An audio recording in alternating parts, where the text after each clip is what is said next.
Hello. So I am going to be making some shakshuka today.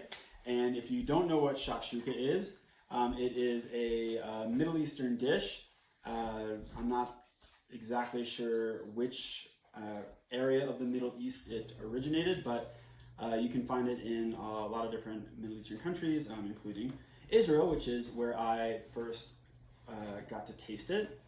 And the recipe that I'm using is the recipe from a place in Jaffa called Dr. Shakshuka, which is kind of the mothership for shakshuka in Israel, at least, or at least that's how I imagine it. So the great thing about shakshuka, first of all, if you have vegetarian friends or you yourself are a vegetarian and you're trying to come up with a really good, fun, hearty dish to have as a breakfast or brunch or frankly at any time, this is great because it's entirely vegetarian, as long as the person eats eggs, because that is a central component to this. But it's also great because it's super duper easy. It just does take a little time to get it going. So you can see some of the ingredients right here in front of me.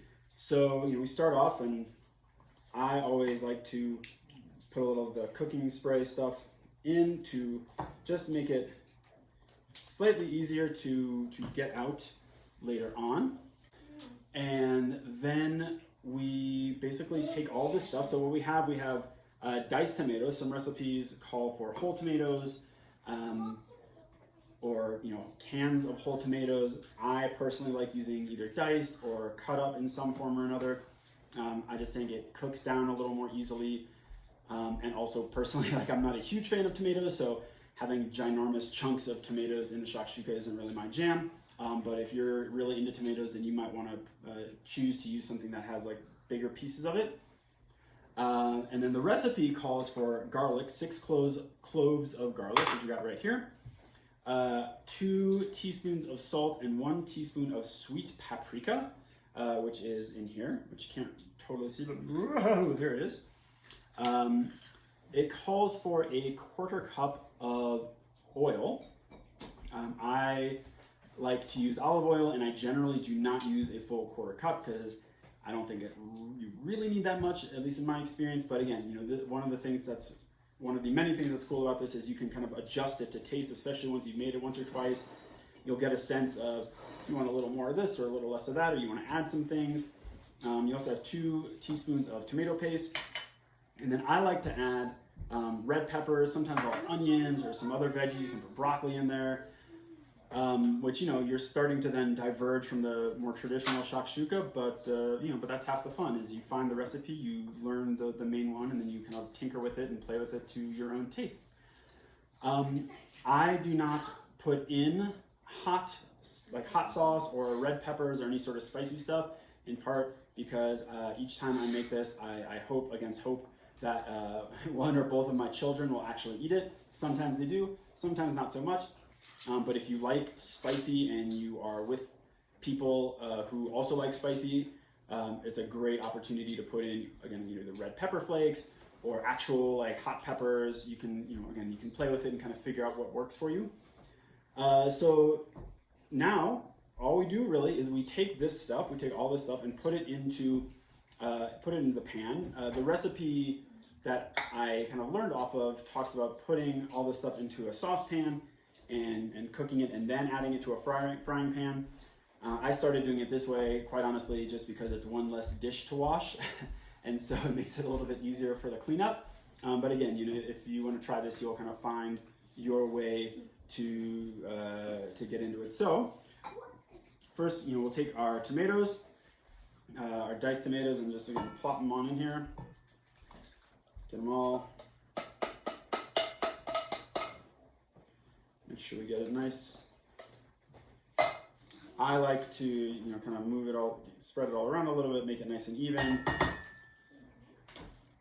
Then we will take our red peppers, our chopped up red peppers. Again, this is not original to the recipe, so if you would like to use red peppers, I obviously encourage that, but if not, if you want to do it just straight up, you leave this part out, or like I said, you can experiment with all sorts of different vegetables or whatever.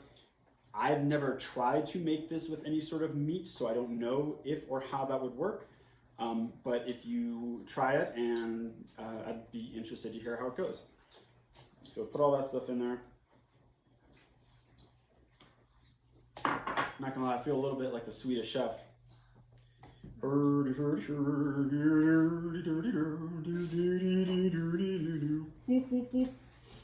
Sorry, couldn't help myself.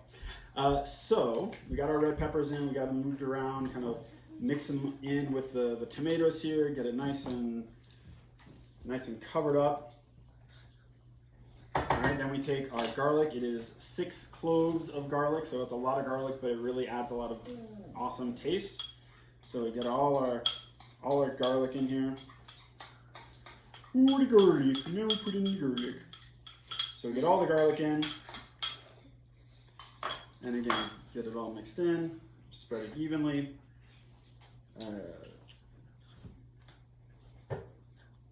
Then,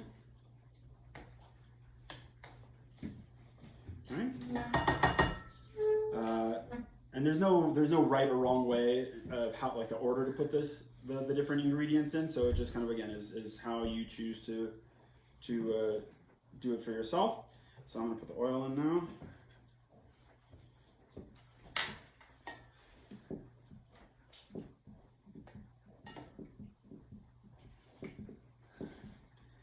And then got our tomato paste.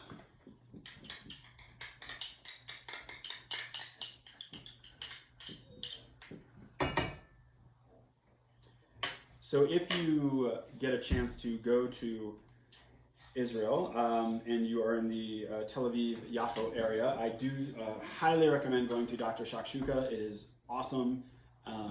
It is not just in terms of the food, but just it's kind of a cool experience. The place is really kind of a funky vibe, and you get a ton of food, so that's always a good time.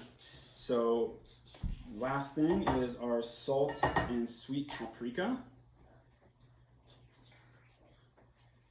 Get all that in there, and then the one thing to keep in mind when making shakshuka is that once you've gotten all the ingredients in, then that's when you have kind of a long break. So it's kind of cool because if you're hosting or just for whatever, you can get all this stuff ready, mix it all up, and then put it on the stove, and then it kind of sits and simmers for about 30 minutes, sometimes longer.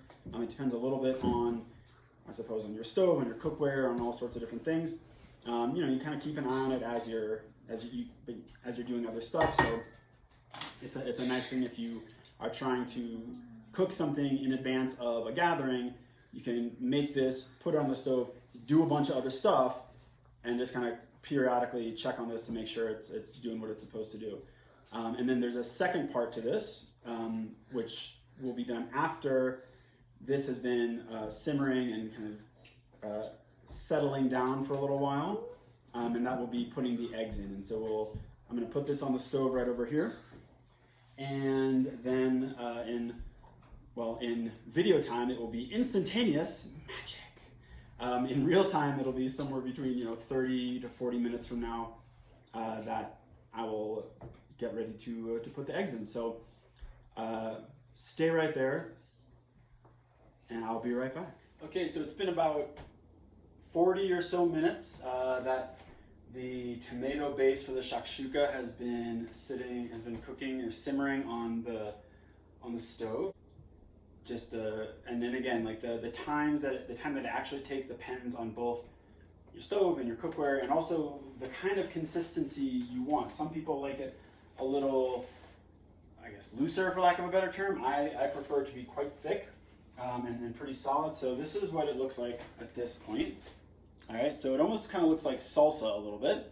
All the tomatoes and everything have kind of thickened together nicely, and everything's absorbed all those good flavors. Everything's kind of been mixed together that way.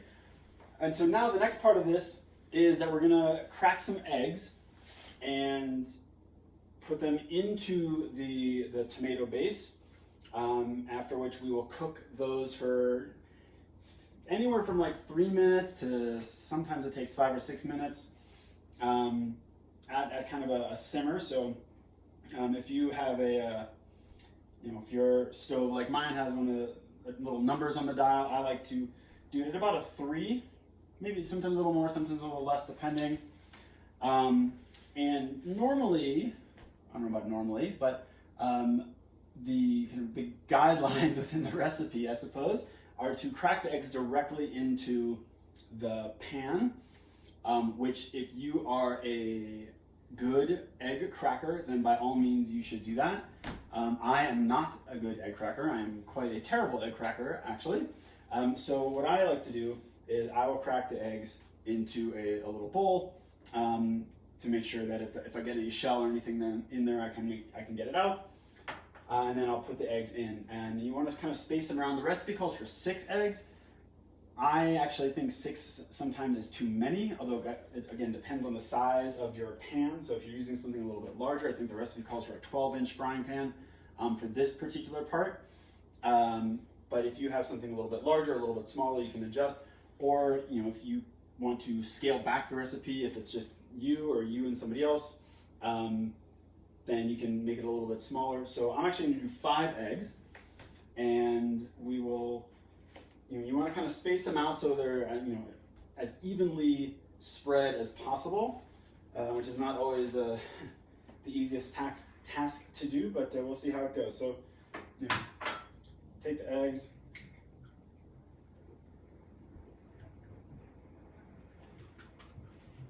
and then once you start putting the eggs in, you want to try and move as quickly as you can to get them all in as kind of close together as possible in terms of timing. So once I pop this one in, I'm going to quickly move through these other ones. And to start, you just kind of pop them on there, and then once I've got them all on, I'll explain the kind of last step or two. All right, so once the eggs are all in, you break the yolks, and there's a version where you can do it more of like a scrambled egg style. It's not really my jam, but to each their own, of course. So you break the yolks and kind of let the yolks start to merge, I suppose, with all the other stuff, all the stuff from the tomato base that's already in there. All right, so we're going to break these yolks. I will refrain from any and all yolks on you attempts, although I guess I just did one, so my apologies. And so once you've got the eggs in and you've broken the yolks, you cover it, and then you let it cook for, like I said, anywhere from like 3 minutes to sometimes 5 or 6, sometimes even more potentially. Depends a little bit also on how well done you want your eggs. If you cook it less time, there's a chance that you might still get kind of some of that like yolkiness. I don't know if that's a word, but it is now. If you cook it longer, it's going to be a little more. It's going to be more solidified. So, just like people, some people like their eggs a little runnier. Some people like them a little less. This is cooked to taste. So we're going to let this chill here for a few minutes. I'll check on it periodically to see how it's going, and then when it's all said and done, we will have some delicious shakshuka to eat. So when it's all said and done, and mine was on, the eggs were ended up being for about 8 minutes, but I tend to like it a little more well done. But when it's all finished, it should look a little something like this.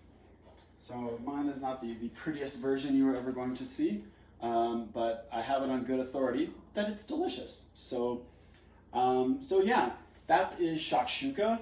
It is. I know right now we're not really having people over for things, but either for you or whoever lives in your home with you, whether it's a spouse, kids, parents, roommates, random strangers who you met through Craigslist. If anyone even does that anymore. But yeah, it's a great dish to try, in part because it's really easy to make. If I can make it, pretty much anybody can make it. And so I hope everyone will take a chance to try it, in either just because, or if you're looking for a dish you can make to celebrate Yom HaAtzmaut, Israeli Independence Day.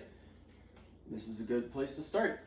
And if you, for whatever reason, are not interested in making this but would like to eat it sometime, whenever this whole coronavirus thing is beyond us, come visit out here in Colorado and stop on by. I'll be happy to make it for you. So hope everyone eats well and enjoys B'tei Avon, and look forward to my new Food Network show, Random Dude Makes Random Stuff, coming sometime in fall of 2039. So take care, everybody.